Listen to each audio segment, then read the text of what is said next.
What's up guys, it's Cody here, and today I am releasing an early version of CBSE, or to use its full name, Command Block Structure Editor. This is a web page that I have been working on in the background for the past few months now, and it allows you to create command block machines in this 3D preview with the added feature of being able to set commands that will run before and after this structure is set up. You can then save this as a project to be used later on, or export it directly to a one command install to install this thing in your Minecraft world. You can find this webpage at bitcoder.com/CBSE, which will be on the screen right now, and I would love to hear your guys' opinions on this. So this thing works using 4 panels.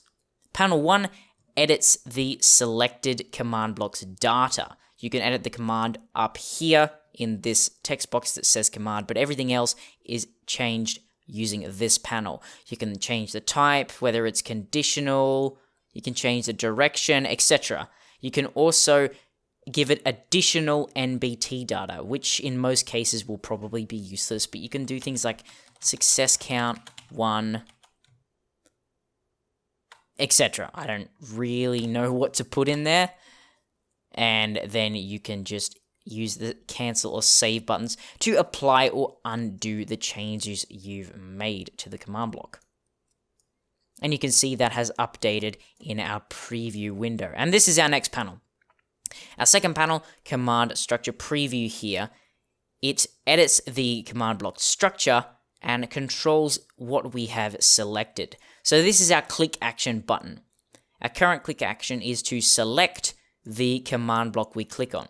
This is the add mode, where we click here and it will select the area adjacent to the face you clicked, ready to add in another command block straight away. And it will just use the data of the last command block that you had selected. So let's change this to say repeating and unconditional. We'll make it face east. We'll make it face south.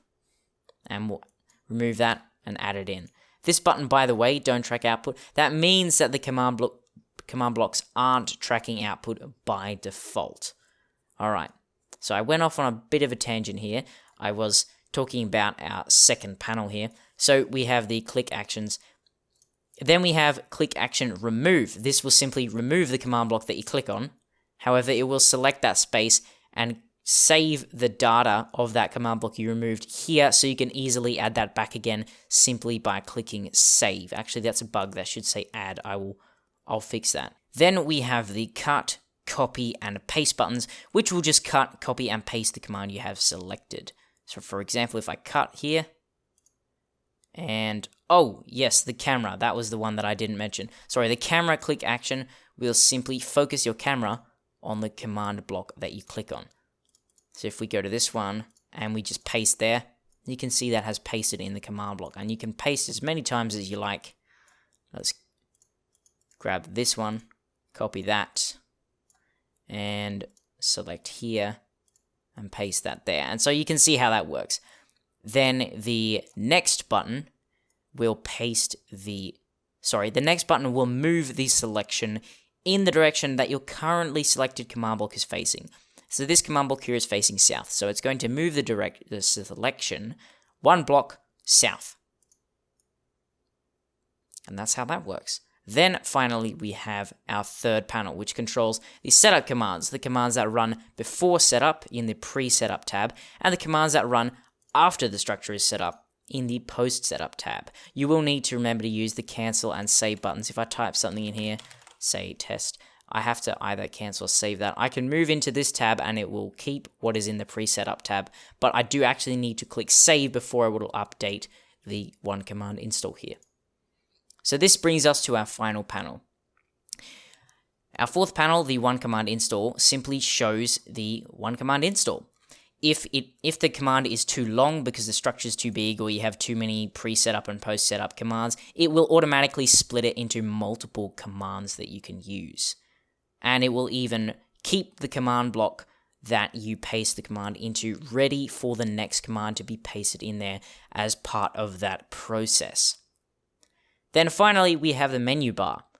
This has the project menu and the tools menu. The tools menu doesn't actually do anything yet, so these generate and replace options are completely useless currently, but they will soon have a use.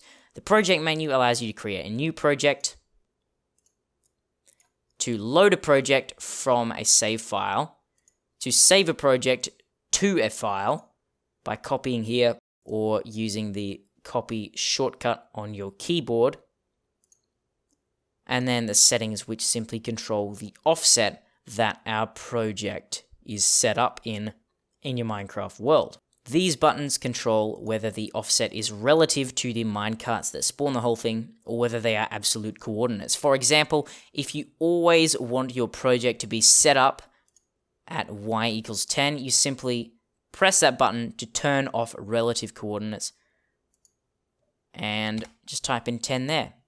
And it will always set up at y equals 10, although the x and z coordinates are still relative, as you can see by those buttons there. So that's how the project works. Let me show you an example. Here's one I made earlier. This is just a simple project with a impulse command block at the bottom with command say testing, and a conditional chain command block on the top with the command say success. This will always succeed despite the fact that it is conditional. Then I have a post setup command here to set a stone button adjacent to this impulse command block at the bottom.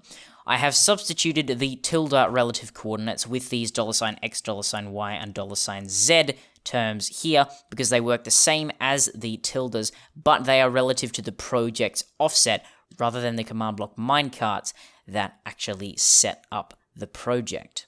So all I have to do now is click on this, copy it to my clipboard, and paste it in Minecraft. Place down a command block.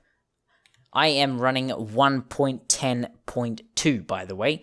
This does not work in 1.11. I will update the generator to work with 1.11 once the full version is released, but for now, it does not work with the snapshots, only with 1.9 and 1.10.